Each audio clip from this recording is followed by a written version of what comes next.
Hey, so remember how they said you can't vote for Bernie in the primaries because, the Republicans, they don't like him and they won't work with him. Remember that when people kept saying that, even people were saying that, and you knew they were full of it? That's called gaslighting.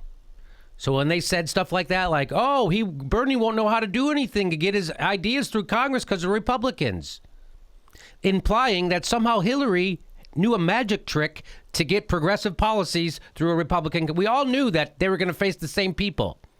And it's just where you start from in your negotiation. You start from the middle of their position, which is what Barack Obama and Hillary Clinton does, or do you start from the far left, which is what you're supposed to do? Guess who else does that? Republicans. They start from the far right, and then they negotiate in. And Bernie Sanders started from the far left, and then you go to not Hillary Clinton, not Barack Obama. They start from the middle of the Republican position, and then they keep compromising. So remember when people said that you couldn't vote for Bernie because Hillary, she gets things done. She knows how everything works. Yeah. She knows how everything works so much. She deregulated Wall Street, crashed the economy, voted for the Iraq War, did Libya. I could do this all day. That's how much she knows how stuff works. She has horrible judgment. Guess what, though? You had to vote for her because Bernie Sanders, there's Republicans, and they don't like. That's what Chris Matthews says. If he gets elected, he's going to have a heck of an awakening when he gets there and he looks over and goes, oh, there's still 60 Republicans. I still need 60 votes. Yeah, as if Bernie Sanders doesn't know how things work. Well, guess what? Jason Chaffetz, House Republicans are already preparing for years of investigations of Clinton. She's not even elected yet. They're already planning gridlock.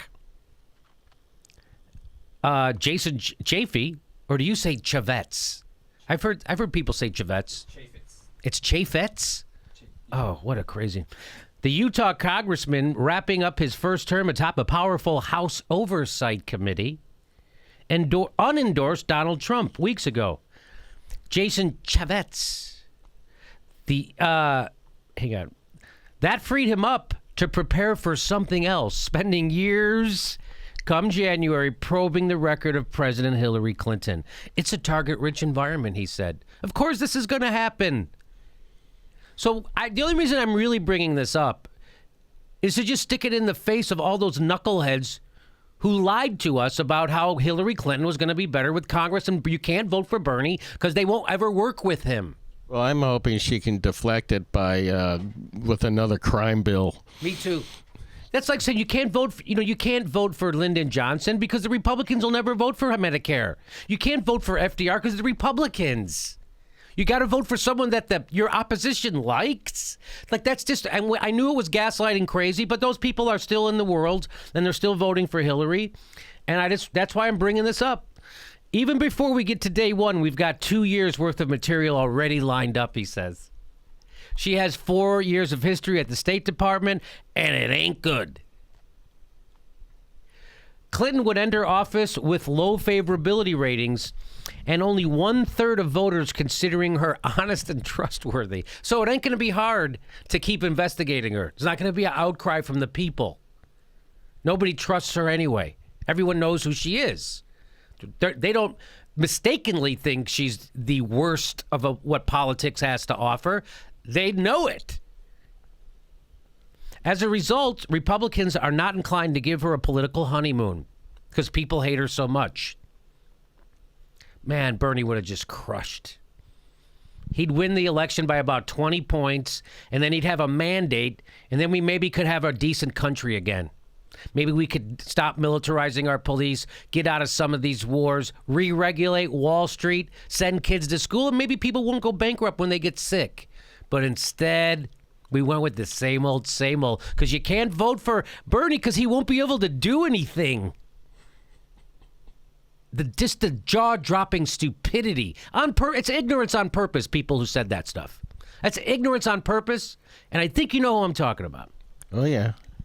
The story about the $12 million from Morocco to the Clinton Fund. Oh, I think people are just scared shitless, for one thing. They're scared of losing their stuff. They're scared of not getting any stuff. They're voting on fear. Of course they are. And I'm going to remind people, Bill Clinton was not the lesser of two evils between him and the Republicans. Because remember, George Herbert Walker Bush could not get NAFTA passed. Who could? A Democrat. So Bill Clinton did stuff that Republicans could only dream of. He dismantled the New Deal in ways that Republicans could never dismantle the New Deal. He gutted welfare. He passed NAFTA. He deregulated Wall Street. He did a crime bill which skyrocketed the prison population. He did. So he was not the lesser of two evils. Same thing with Hillary. Watch what she gets. She's already... The story, this is Jason Chaffetz. The story about the $12 million from Morocco to the Clinton Foundation, you could take away any of these stories and have a year's worth of investigations. He has also drawn attention to women who have accused Bill Clinton of unwanted sexual advances and to videos produced by conservative sting artist James O'Keefe that purport to show Democratic strategists plotting. Now, I want to talk about this framing. Now, this is a story from the Washington Post by our friend of the show, Dave Weigel.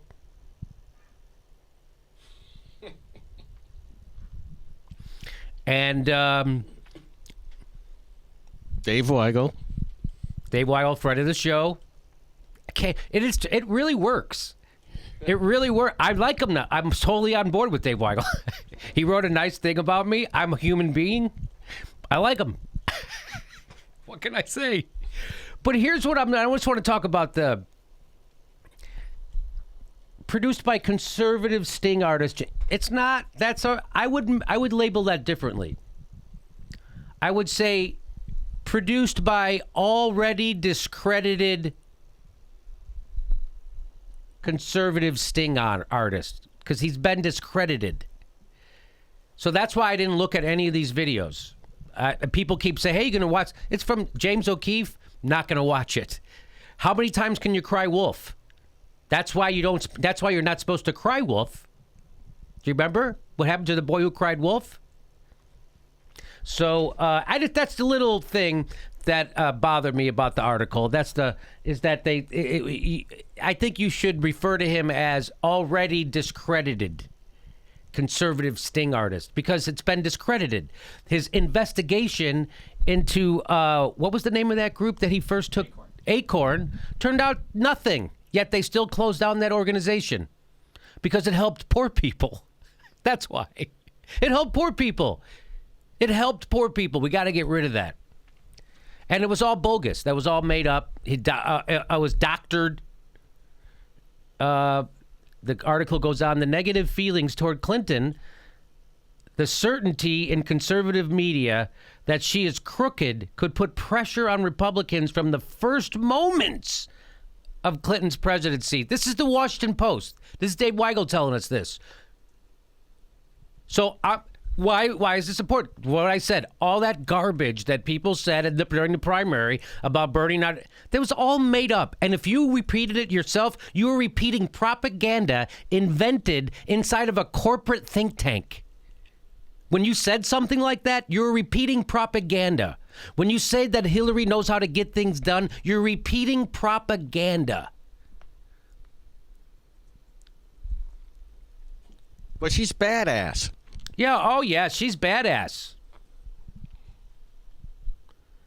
Asked whether investigations could lead to extended political crises. With echoes of Watergate, Jason Chaffetz said it would depend on, I can't say his name. Chaffetz? Chaffetz. Jason Chaffetz said it would depend on Clinton. So maybe we'll have extended political crisis. It's going to depend on Clinton. If it depends on Clinton, we're going to have an extended political crisis because it really actually depends on you, Jason. And so I think we're going to have one. So, which I got to tell you, I'm not against having a gridlock in Washington because the stuff Hillary wants to get done, like privatize Social Security. Or, her husband had a secret deal with Newt Gingrich to privatize Social Security that was frickin' signed and done. They were going to do it. Did you know that? I bet you didn't know that. Why don't they ever tell us that on MSNBC? They did. Newt Gingrich and Bill Clinton were going to privatize Social Security right after they gutted welfare, right after they deregulated Wall Street, passed NAFTA, and exploded the prison population and put all this money into prisons, private prisons. Bam. They were going to then privatize all these stuff Republicans could never do. It takes a Democrat to do it. And that's why hey, Jason Chaffetz, please gridlock up the Congress when Hillary's there, because it's only going to be neoliberal right-wing stuff getting done.